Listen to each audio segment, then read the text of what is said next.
Dans le prochain épisode de Demain nous appartient. Tandis qu'Aurore révèle la vérité à William et Pierre, Jordan couvre son frère. Lilian se blesse quant à lui gravement. Attention, les paragraphes qui suivent contiennent des spoilers sur l'épisode de Demain nous appartient diffusé demain soir sur TF1. Si vous ne voulez rien savoir, ne lisez pas ce qui suit.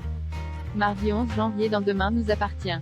Aurore révèle la vérité à William et Pierre dans la matinée. Aurore reçoit un message sur son portable et fait croire à William qu'elle doit partir travailler sur l'affaire des cambriolages. En réalité, elle va à la rencontre d'Estelle qu'elle dépose à la gare pour qu'elle quitte la ville.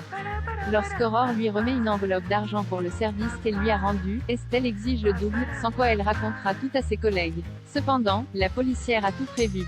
Si l'ancienne détenue révèle quoi que ce soit, elle n'hésitera pas à dire au procureur qu'elle a profité de leur deuil pour lui soutirer de l'argent. Elle l'enjoint donc à prendre ce qu'elle lui donne et précise qu'elle ne veut plus jamais la revoir. Pendant ce temps, William et Sophia se sont rendus compte qu'Estelle était partie sans dire un mot.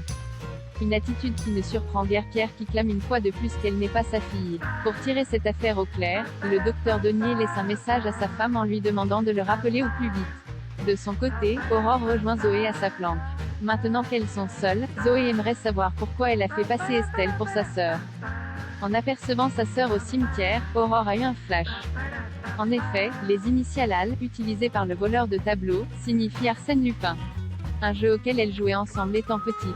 À partir de là, Aurore a compris que Zoé se cachait derrière les vols et c'est pourquoi elle a engagé Estelle. En publiant une photo avec cette dernière sur les réseaux sociaux, Aurore savait que Zoé finirait par refaire surface. Pour Zoé, elles ne se connaissent plus et elle reproche d'ailleurs à sa sœur aînée de s'être rangée du côté de leur père toutes ces années. Même si Aurore affirme que ce n'est pas vrai, Zoé ne comprend pas pourquoi sa sœur n'a pas empêché leur père de dénoncer Fred, d'autant qu'il est mort à cause de ce qu'Aurore explique alors qu'elle n'a jamais su ce qu'il s'était passé pour Fred et que ce n'est qu'une fois rentrée dans la police qu'elle a appris sa mort. Quand Zoé l'interroge ensuite pour savoir si elle compte la balancer à ses collègues, Aurore rétorque qu'elle ne ferait jamais une chose pareille, et d'ajouter qu'elle n'a jamais cessé de penser à elle. En effet, elle confie qu'elle suit sa carrière de cambrioleuse depuis mars 2002, date à laquelle elle a volé un tableau au Grand Hôtel de l'Ermitage à Paris. Bien que les images de vidéosurveillance ne montraient qu'une silhouette, Aurore l'a reconnue grâce à la petite étoile tatouée sur sa nuque.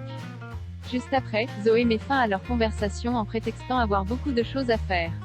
Avant qu'elle ne parte, Aurore lance qu'elle est entrée dans la police uniquement pour la retrouver. Zoé a beau juger cela touchant, elle lui signale néanmoins que c'est trop tard. Une fois qu'elle a rejoint William et Pierre, Aurore leur avoue qu'elle a fait passer une ancienne détenue pour sa sœur car en voyant Zoé à l'enterrement de Marie, elle se devait de faire quelque chose. Elle voulait provoquer Zoé et la forcer à se manifester. D'ailleurs, elle leur apprend que cela a fonctionné. Dans la mesure où Pierre souhaite la voir, Aurore précise qu'elle est encore très en colère et qu'il faut lui laisser un peu de temps. Elle demande ensuite pardon à son mari pour lui avoir menti. Au commissariat, Martin et Sarah prennent la déposition d'un bijoutier qui est venu signaler qu'une personne rôde en moto devant sa boutique depuis plusieurs jours. Ayant pris en photo sa plaque d'immatriculation, il la remet au commandant Constant qui décide de se rendre immédiatement sur place en compagnie d'Aurore. Comme il ne voit pas pourquoi elle s'attaquerait désormais à une bijouterie de quartier, Martin pense qu'il s'agit d'une fausse piste et entend sécuriser tous les collectionneurs d'art de la région. La nuit tombée, Aurore se rend dans la planque de sa sœur pour l'avertir que la police est à ses trousses. Malheureusement, elle est attendue par le complice de sa sœur qui la menace avec une arme à feu. Jordan couvre son frère chez les Roussel. Audrey profite d'être seule avec Jordan pour avoir une discussion avec lui à propos de ce qu'il s'est passé la veille. Ce dernier continue alors de clamer son innocence tout en jurant qu'il ne materait jamais une vieille sous la douche. Comme Alma a tout entendu, Audrey exige qu'il lui présente des excuses. En vain. Au plus mal, la mère de famille regrette de ne pas pouvoir aider la prof d'anglais comme il se doit et se dit navrée qu'elle soit avec la famille la plus pénible de la ville. Toutefois, Alma ne voit pas les choses ainsi, surtout depuis qu'elles ont passé la soirée à parler de leurs histoires de cœur. Lors de son cours d'anglais, Alma fait travailler ses élèves sur les synonymes. Elle demande donc à Jordan de lui faire une liste pour les mots « vieille » et « un sol », tout en faisant allusion à ce qu'elle a dit dans la matinée. De retour chez lui, Jordan est à la recherche de son chargeur lorsque Léo lui raconte que c'est lui qui est entré dans la salle de bain pendant qu'Alma se lave. Même s'il ne l'avait pas fait exprès, Léo n'a pas pu s'empêcher de la regarder. Pour arranger les choses tout en le couvrant, Jordan se dénonce à Alma puis s'excuse. Mais Alma ne lui en tient absolument pas rigueur car elle a tout à fait conscience que la situation est compliquée. Comme il a bien réfléchi, Jordan propose de partager avec Jack le canapé une nuit sur deux. Une offre qu'Audrey accepte bien volontiers. Lilian se blesse gravement à l'hôpital, Nord a pris de l'avance en décontaminant les chariots. Si Cédric la félicite pour son initiative, il change vite de ton en découvrant qu'elle a fait une erreur. Encore étudiante, la jeune femme lui fait néanmoins remarquer que c'est normal qu'elle en commette. Lasse de se faire écraser par son maître de stage, Nord quitte les lieux furibonde. Tandis qu'elle cherche le docteur Delcourt, Nord prend en charge Lilian qui s'est fait mal au genou lors de son entraînement de foot.